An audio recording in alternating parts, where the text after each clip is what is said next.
Friends, Bharat में लाखों मंदिर हैं और हर मंदिर के बनने के पीछे कोई ना कोई रहस्य छिपा हुआ है। ऐसा ही एक चमत्कारी और रहस्यमयी मंदिर है खाटू श्याम मंदिर। राजस्थान के सीकर जिले में स्थित यह मंदिर बहुत प्रसिद्ध है। आज लाखों लोग न केवल खाटू बाबा को मानते हैं बल्कि हर मौके पर भक्तों की भीड़ उमड़ती है। बाबा को हारे का सहारा भी कहा जाता है, इसीलिए मान्यता है कि जो लोग यहाँ आकर खाटू श्याम के दर्शन करते हैं और यहाँ अपने परेशानी को लेकर आते हैं, उनके जीवन की हर समस्या दूर हो जाती है। फ्रेंड्स, आज पूरा भारत जिन्हें खाटू श्याम बाबा के रूप में पूजता है, उन्हें हिंदू धर्म के मुताबिक कलयुग में श्री कृष्ण जी का अवतार माना गया है। इसीलिए उनका जन्म भी कार्तिक शुक्ल देव उठनी 11 के दिन मनाया जाता है। इस दिन परिसर में विशाल मेला लगता है जो 11 मेला के नाम से बहुत मशहूर है। तो चलिए फ्रेंड्स, आपको लेके चलते हैं खाटू श्याम के मंदिर में और दर्शन करवाते हैं खाटू बाबा के, और साथ ही में बताते हैं मंदिर के पीछे बनने का रहस्य और क्या कहानी जुड़ी हुई है महाभारत काल से। बोलो खाटू श्याम महाराज की, खाटू श्याम महाराज की।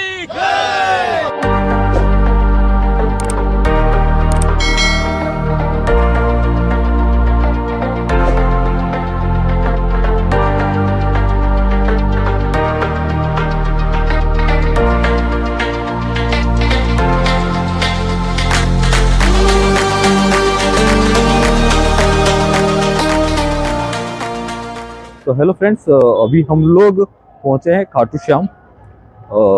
भीड़ बहुत ज़्यादा है, वो आपने रास्ते में देखा ही होगा, हद बिगड़ की भीड़ है। अभी हम लोग कार पार्क करके आए हैं और 1 किलोमीटर से हम लोगों ने पैदल चला है। तो अब सब खाटू श्याम जी के ऊपर डिपेंड करता है कि वो हमको दर्शन देंगे कि नहीं देंगे।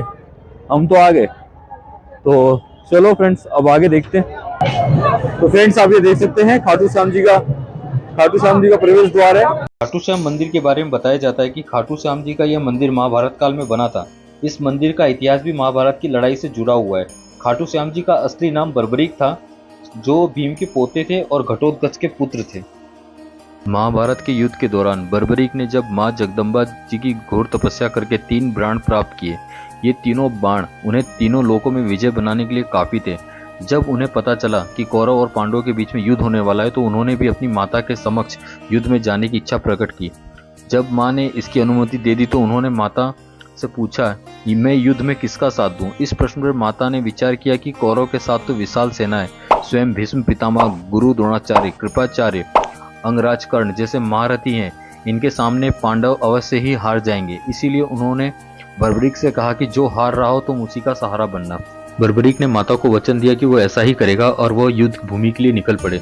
उन्होंने युद्ध करने की कला अपनी मां और श्री कृष्ण से सीखी थी। भगवान श्री कृष्ण युद्ध का अंत जानते थे, इसलिए उन्होंने सोचा कि अगर कौरवों का हारता देखकर बर्बरीक ने कौरवों का साथ दिया तो पांडवों का हारना निश्चित है। तब श्री कृष्ण ने ब्राह्मण का वेश धारण कर बर्बरीक से उनका शिष्य दान में मांग लिया। बर्बरीक सोच में पड़ गया कि कोई ब्राह्मण मेरा शिष्य क्यों मांगेगा। सोचकर उन्होंने ब्राह्मण से अपने असली रूप में दर्शन देने की इच्छा व्यक्त की। भगवान श्री कृष्ण ने उन्हें अपने विराट स्वरूप का दर्शन दिया। इस पर उन्होंने अपनी तलवार निकालकर श्री कृष्ण के चरणों में अपना शीश अर्पण कर दिया। श्री कृष्ण ने तेजी से उनके शीश को उठाकर अमृत से सींचकर उसे अमर कर दिया। उन्होंने श्री कृष्ण से संपूर्ण युद्ध देखने की इच्छा प्रकट की, इसलिए भगवान ने उनके शीश को युद्ध भूमि के समीप ही सबसे ऊंची पहाड़ी पर सुशोभित कर दिया, जहां से बर्बरीक पूरा युद्ध देख सके।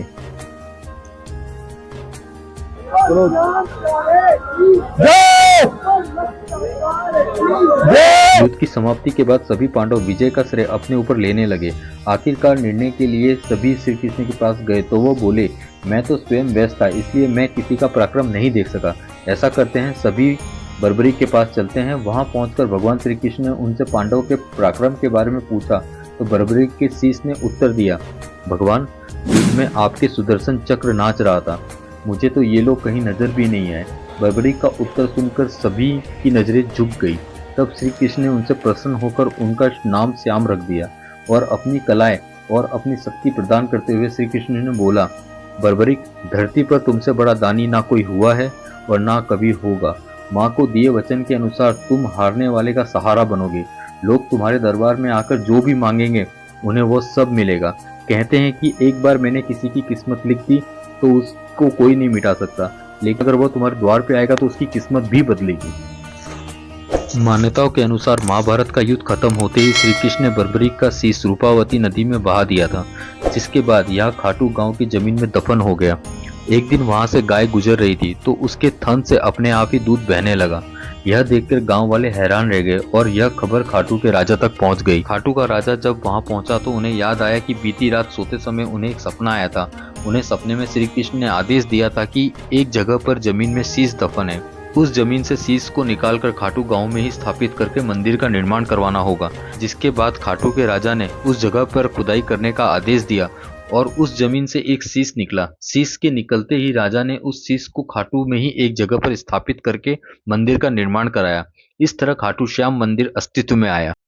फ्रेंड्स, आप देख सकते हैं मंदिर बहुत खूबसूरत बना हुआ है और अंदर पूरी हर जगह फूल ही फूल लगाए हुए हैं।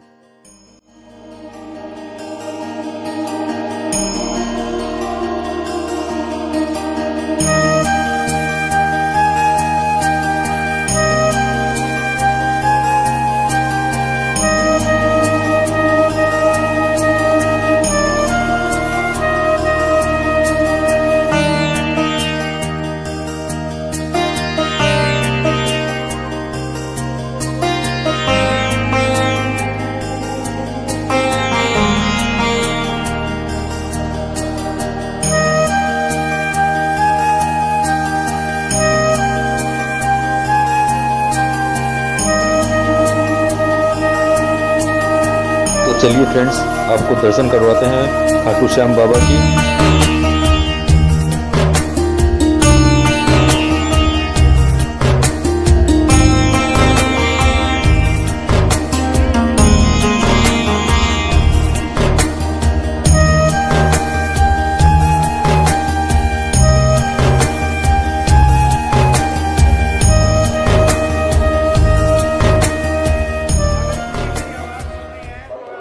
तो हेलो फ्रेंड्स, अभी हम लोग मंदिर में से दर्शन करके बाहर आ गए हैं। मंदिर में आपने देखा बहुत भीड़ थी, मेला लगा हुआ है यहाँ पे, तो बहुत भीड़ है।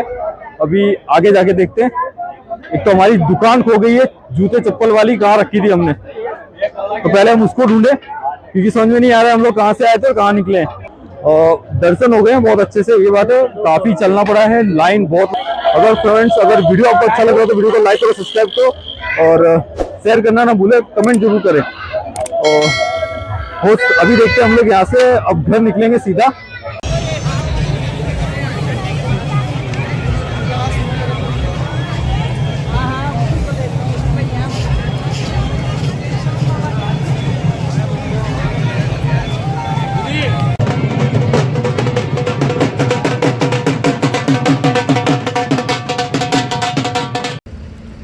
तो हेलो फ्रेंड्स, हम लोग मंदिर में से दर्शन करके बाहर निकल गए। वहाँ पे निकलने के बाद इसलिए वीडियो नहीं बना सका क्योंकि वहाँ पे बहुत ज़्यादा क्राउड था और बहुत भीड़ थी। मेला लगा हुआ है जिसकी वजह से भी काफ़ी भीड़ वहाँ पे थी इस टाइम पे। और लकीली हम लोग ये दर्शन करके निकल गए थे।